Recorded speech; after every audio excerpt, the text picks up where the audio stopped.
We often face challenging times in our relationships. We might feel like our partner doesn't care about our values, emotions, or even our needs. The initial romantic chemistry slowly fades, and it seems as if that initial spark you felt when you first met will never return. But why does all that happen? Do we make a mistake in understanding love? Do we actually know how to properly give and receive love? Jay Shetty, a renowned life coach, dives into the true meaning of love in his new book, The 8 Rules of Love. He shares insights on relationships that he has developed from his own experience and ancient wisdom. His book is an empowering read, not only for those concerned about their relationship, but also for those who are intending to get into a relationship for the first time. In today's video, we have come up with an in-depth summary of the book 8 Rules of Love. We will take you through some actionable steps you need to practice love in the best way. So without further ado, let's get straight into it. 1. Let yourself be alone. A lot of research has been done on why spending some time alone can help with your relationship. Having personal space will allow you to practice self-acceptance and get in touch with your values and goals. While some people think that single people are lonely or unhappy, that's a misconception. Studies have found that the longer a person remains single, the more likely he or she is to be happy in life. Psychologist Dupalo says that with time, single people feel better about their lives and tend to have greater levels of contentment. Of course, none of us want to live in isolation, but the fear of being lonely inside can cause us to stick to toxic relationships. It's super important for your mental health to take time out from the daily grind and spend it in solitude. Spending a few minutes alone can help you get comfortable with your mental chatter. It can also allow you to understand your feelings and become aware of your own imperfections. No one is perfect, but we tend to see the imperfections of others more easily than our own. You probably can list some things you don't particularly like in your partner, but do you also reflect on your own shortcomings in your relationship? We all have our good and bad qualities. The key strategy for developing a good relationship is to accept the imperfections of your partner and yourself. 2. The chemistry starts a relationship, but the character makes it last. Many people complain that their relationship lacks a spark or chemistry, which causes some people to end their relationship. Even if all other aspects in their relationship are right, they feel like they miss that important, intangible thing, the spark. Through movies and what we see on social media, we have become obsessed with the idea of experiencing deep chemistry in our relationships. But this is simply not realistic. With time, the passion between two individuals fades. Research shows that the euphoria in any relationship remains for up to 2 years at most. In very few cases, it lasts a lifetime.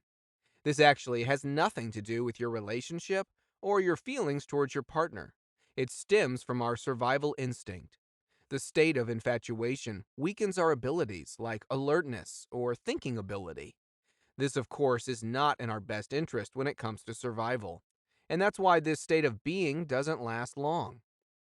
By over focusing on chemistry, we neglect the importance of good character traits in ourselves and our partners. Qualities like being understanding and having good communication skills are crucial for building long term relationships. Lust initiates a relationship, compatibility maintains it, and character shields it in difficult times. When you date, you try to find chemistry and spark in your relationship.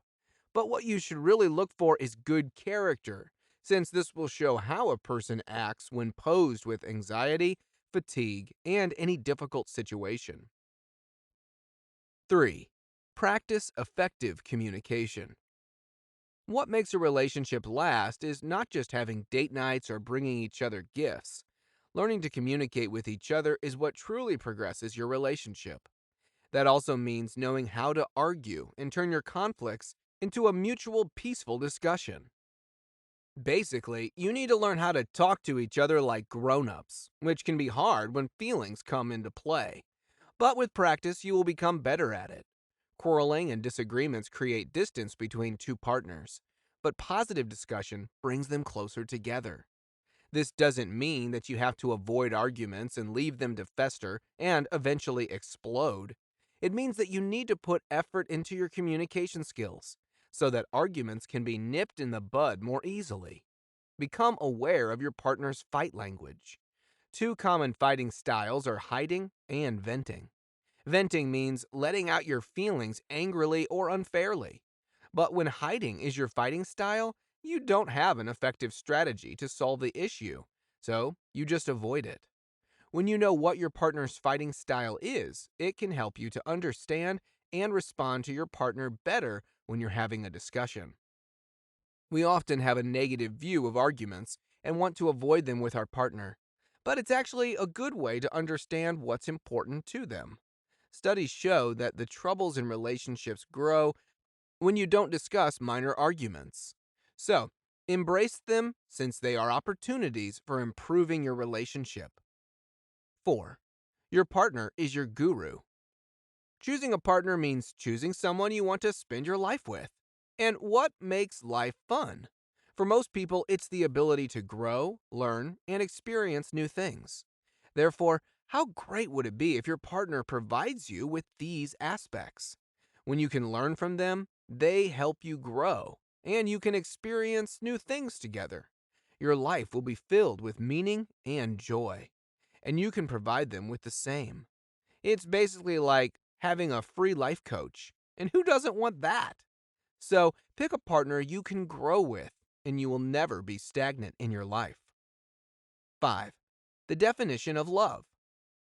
A lot of people say, I love you, but to everyone, this can have a different meaning. For some people, it means, I want to spend my life with you, while for others, it means, I want to spend one night with you. People can mistake infatuation for love due to the dopamine rush we tend to experience. A survey was conducted which found that men confess their love quicker compared to women.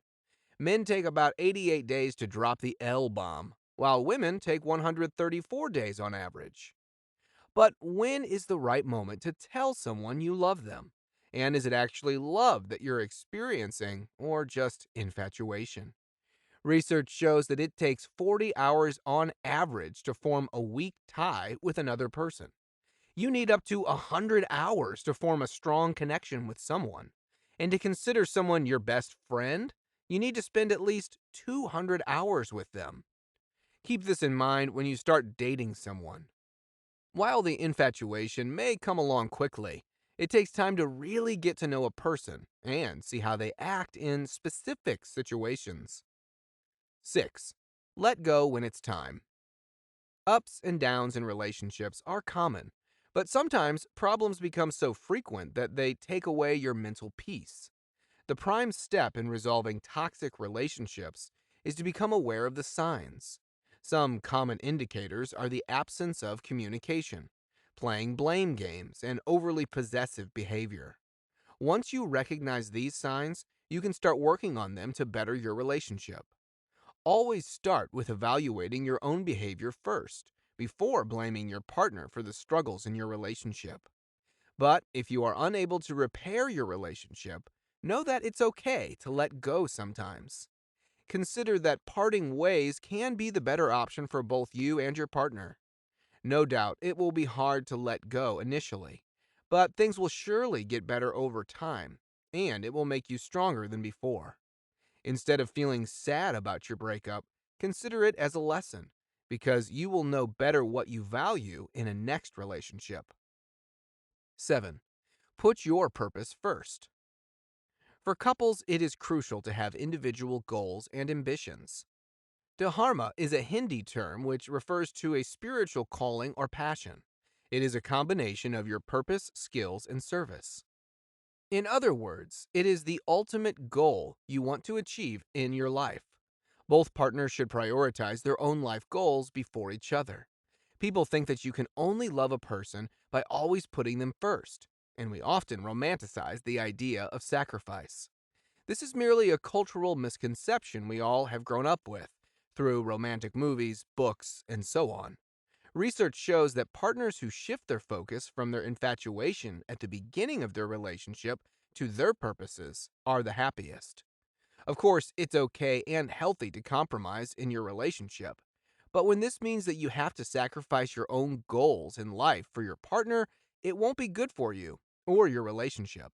It's likely that you will have resentment towards your partner and live with the feeling of what if, since they are the reason you couldn't follow your passion. A helpful tool is to zoom out a little when facing difficult decisions between your partner and your goals. Will the opportunity still be there in a few years, or is this a once in a lifetime opportunity? Maybe you feel pressure to settle down with your partner while you still have dreams of solo traveling or working abroad. If you feel like your partner is going to be your life partner, they will still be there in 5, 10, or 20 years, while the opportunity to travel or live abroad may not be. 8. Love again and again. The emotion of love is not limited to romantic love between two partners. We have developed a certain concept of love in our minds and believe that even if you have a good relationship with your family and friends, your life isn't complete without a romantic partner. Our bonds, such as with our parents, our siblings, and with our partners, are incomparable, and each of them are equally important. Sannyasa is a term that refers to your fourth phase of life.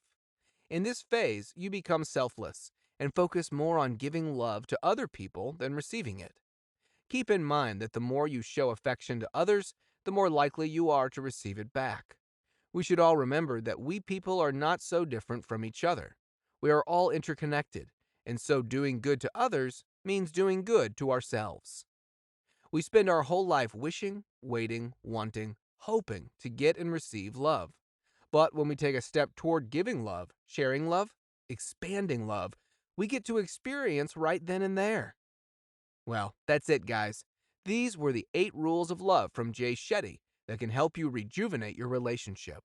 And if you like this video, don't forget to give a thumbs up and share it with your friends. And please hit the subscribe button and press that bell icon so you won't miss out on any videos. See you at the next one.